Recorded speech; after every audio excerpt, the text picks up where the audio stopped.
Good morning, good afternoon, or good evening, depending on where you're watching. Welcome to another car version, mobile edition of Crime Time with DutyRon. Guys, retired New York City Police Detective with 20 years of law enforcement.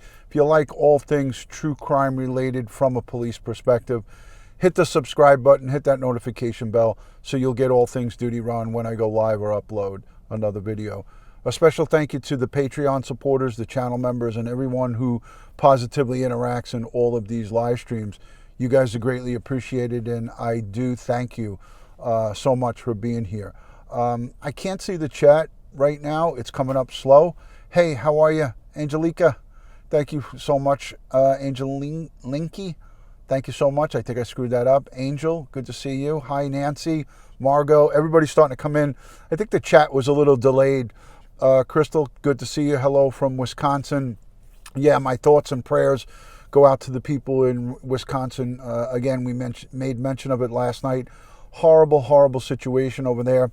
As everything unfolds and more information comes out, we'll speak more on that. But right now, it's still in the stages of investigation. So it's terrible, terrible situation. But I wanted to talk to you guys today about this former NFL player. He played for the New York Jets, and he played for a couple of other teams. Zac Stacy. By a show of hands, has anyone heard of Zac Stacy?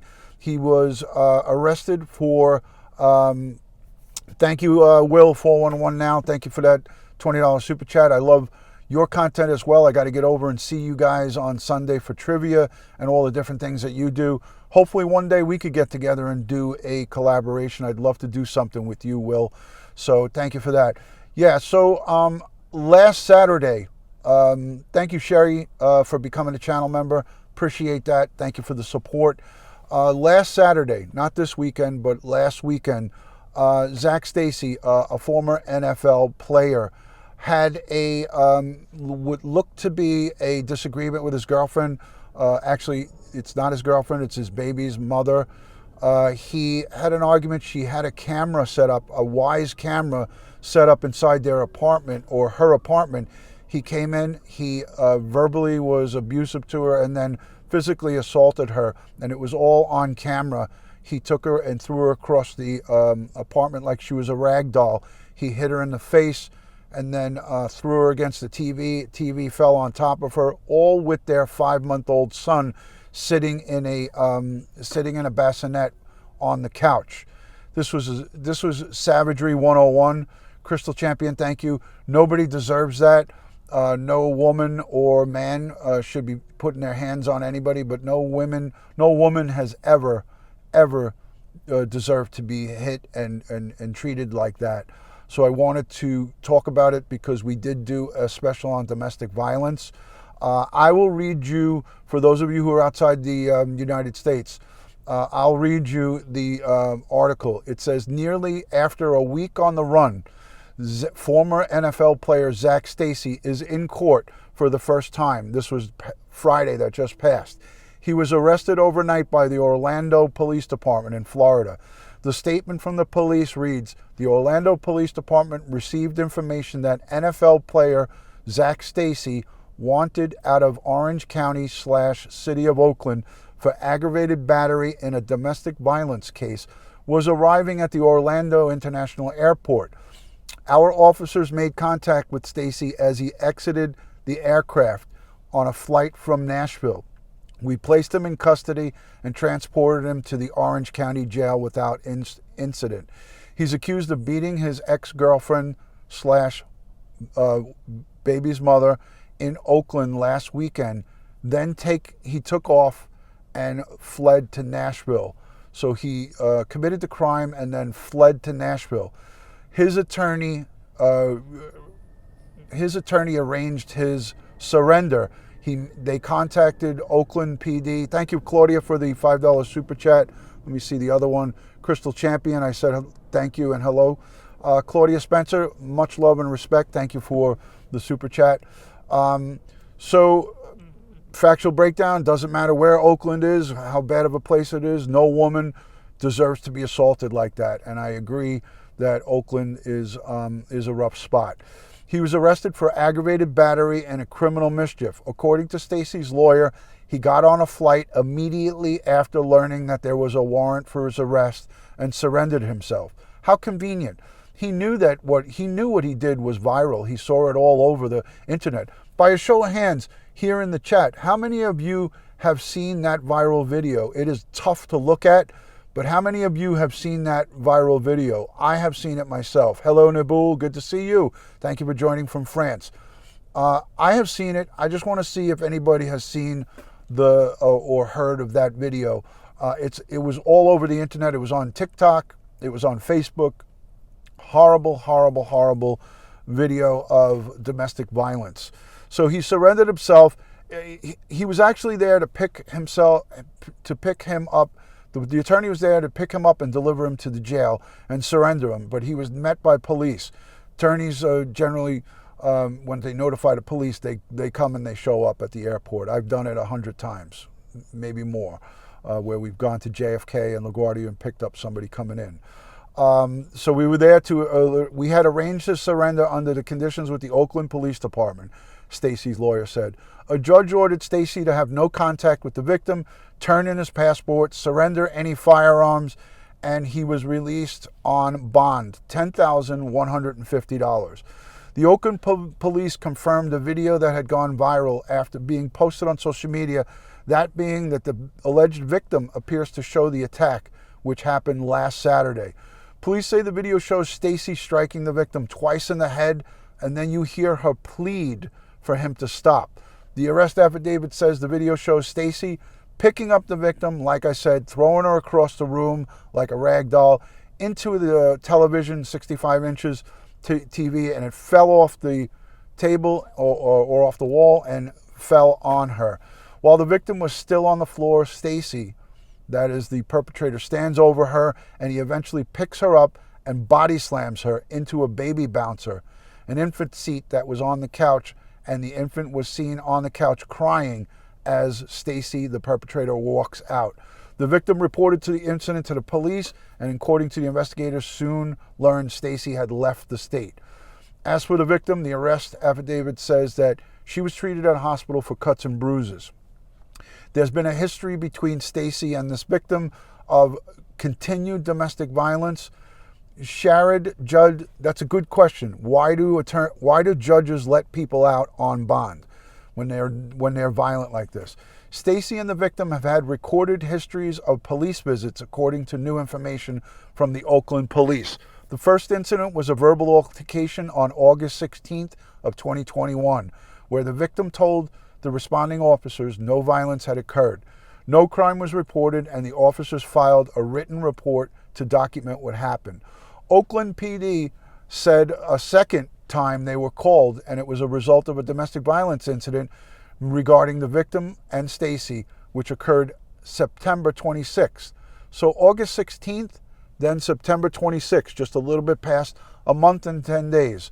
So 40 days later, they're back at the apartment. The suspect struck the victim on the left side of her face with a handful of mail, and then he left the scene before officers arrived. According to police, the victim allegedly declined to press charges or prosecute the defendant. The Oakland Police Department filed a charge of domestic battery to the state attorney's office anyways on that September incident. The police department said they gave the victim information on how to file a restraining order and the victim rights pamphlet and the Marcy's Law brochure.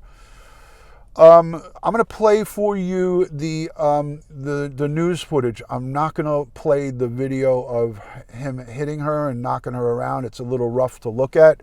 But I'm going to play the audio of the news. Just let me know if the audio is good and you guys can hear it. Just let me know if you can hear it. I want to start off talking about the new details in the case of former NFL player Zac Stacy. Stacy is bonded out of the Orange County Jail this morning after being arrested at OIA earlier this week. Watch News Tonight. Governor Geddes is live just outside of the Orange County Jail this evening. And tonight, did Stacy say anything after he left jail this morning? No, Zac Stacy did not speak at all when he was asked questions as he walked out of this county jail. But his attorney did talk with us hours before he was released, and he told us their main priority right now is to gather the full evidence. Any response to allegations of domestic violence? Former NFL player Zac Stacy walked out of the Orange County jail in silence. He was accompanied by his mother after he posted bond on Saturday. Any kind of statement you want to make right now? The former New York Jets running back was arrested at Orlando International Airport on Thursday night for aggravated battery and criminal mischief. He's accused of beating his ex-girlfriend last weekend, then taking off before police came looking for him. Obviously, this is a very serious charge, as with every criminal person charged with a crime or accused of a crime. WESH 2 exclusively spoke with Stacy's attorney Thomas Luca outside the jail hours before Stacy posted bond. He was coming to drop off his client's passport so he can be released. Certainly he has some apprehension there, and basically he's waiting for he's hoping that the full facts will come out and then favorable outcome from this case. He's referring to this video where Stacy is seen attacking his ex-girlfriend, I'm not going to show Kristen that. Evans, who is also the mother of their child. We're only showing a portion of the video, and a warning, it is graphic. The video, we don't know if that's the full video. All I know is that there's 53 seconds of video. We don't know where that started, where it began, and where it ended. I hate defense attorneys. On Friday, that the video is just a glimpse of the horror that's been going on for months. He has bullied me for so long and put me in a This is the victim. state where at one point I believed it was my fault. It's disturbing and disgusting to see things that some people have said online about what did I do. Nothing. I did nothing. I never did anything to deserve something like this. No one could do anything to deserve something like this. Well said. So that was the victim right there. Again, horrible. She set up a camera because he's been doing this to her for such a long time. So she set up a camera inside the house, unbeknownst to him, and when he showed up, she caught it on camera. She was sick of being beaten by this guy. So kudos to her for setting up that camera. And not only was that camera rolling, it was rolling audio. So those Wise cameras roll audio and video. So this victim, she fought back. And this is another thing that we want to teach in talking about domestic violence cases. You know, it's scary to fight back. As you see, there was 2 separate reports of domestic violence, one in August and one in September. And now we're here, fast forward into November. What he did to her, he could have killed her. He could have took her life with his violence. This is a big, strapping, muscle-bound former NFL player. And shame on him. He's a piece of garbage. Any man that puts their hands on a woman is not a man. And despicable, disgusting, horrific behavior. So I say to myself, again, our judicial system is less than perfect. You have a judge who decided to let him out on bond. So now he is out. What do you think the victim feels right now? She has an order of protection in her pocketbook. Is that piece of paper going to stop a 300-pound, muscle-bound athlete? Is that going to stop that athlete from putting his hands on her again? The answer to that question is no. You know, again, if everything was right, he would not be out until he was sent to trial on this charge. But this is what goes on. It's a revolving door system that needs to be revamped and needs to be fixed. They don't have room in the jails. There's too many people incarcerated. There's bail reform. There's all kinds of crazy stuff. But they based it on that he has no criminal record. And because he had no criminal record, the judge had to give him a bail. Now, they made the bail $10,150, right? He posted that probably in 2 seconds. The guy's a former NFL player. And you heard what his attorney said. His attorney said, we didn't see the whole video. What happened before that audio started and video started rolling and what happened after. Well, we certainly saw what happened after, because he walked out the door and that girl was on the floor writhing in pain.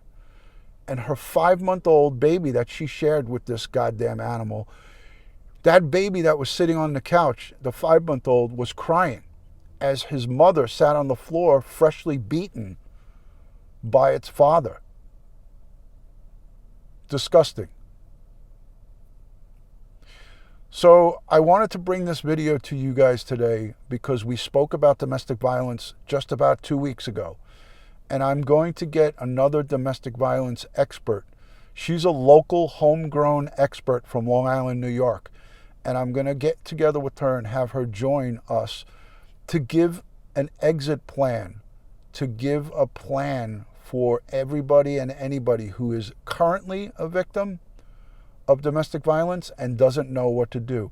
Christian Lennon, good to see you. Thank you so much for joining from the UK. Thank you, Richella Pranzo. There's got to be more done. There's got to be more done. We're not doing good enough here. We need to do better. We need to do better. Guys, I want to just say quickly, wishing everybody a happy Thanksgiving coming up. I want to wish everyone a happy Thanksgiving. You know, again, we have to do better. We got to talk about this more. I know that YouTube frowns upon domestic violence live streams, but I will continue to do them because it's a difference between life and death. It's a matter of life and death. If we do not speak about this and we do not give people the strength and potential victims and victims that are being silenced, as you heard, this woman said that this has been going on for a long time. Yes, happy Thanksgiving to you too. She said this has been going on for a long time and she was just scared to come forward. She had the police there twice, 2 times, and she refused help from the police. It's sad. It's a sad situation, and I don't want to see it happen anymore. I'm just sick and tired of it. I'm sick and tired of women being beaten across this country, across the world, and also men. It happens to a small percentage, but we can't leave out our domestic violence victims who are male. There are men who are old and frail. There are men who are young and frail, men that cannot fight back. So it's a two-way street.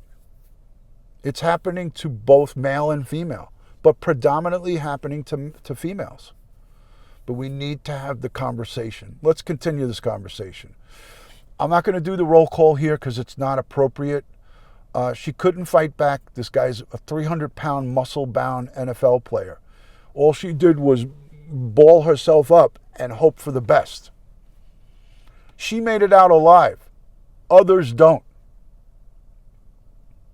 Yes, Aunt Reese, the elder. The elder, that's a whole nother story. But yes, there's so many different people that fall victim to domestic violence. All right, guys, wishing you a lot of love and respect from my house to yours, as I like to end all of these live streams. God bless the world. God bless the United States of America, and God bless each and every one of us here in the chat, and all victims of crime and their families across the globe. I hope you guys continue to spread the word and subscribe to Crime Time with DutyRon. Myself and Ed Wallace work hard to bring you good quality live streaming and good quality information from a police perspective. I hope you guys enjoy it. Sometimes the things that we talk about, we all don't agree on, but at the end of the day, we're all here as adults voicing our opinions, and I greatly appreciate each and every one of you. If I had a cap on, I would tip it to all of you.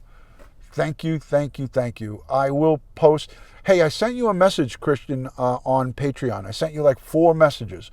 My first message I sent to you, Christian, was November 2nd. So go check the Patreon app and look at the messages. I sent you a lot of messages. November 2nd, I think November 10th or 12th, a couple of times this month I tried to get a hold of you and you just never saw it or didn't respond. All right, guys, everybody have a great weekend coming up, a long weekend because of Thanksgiving.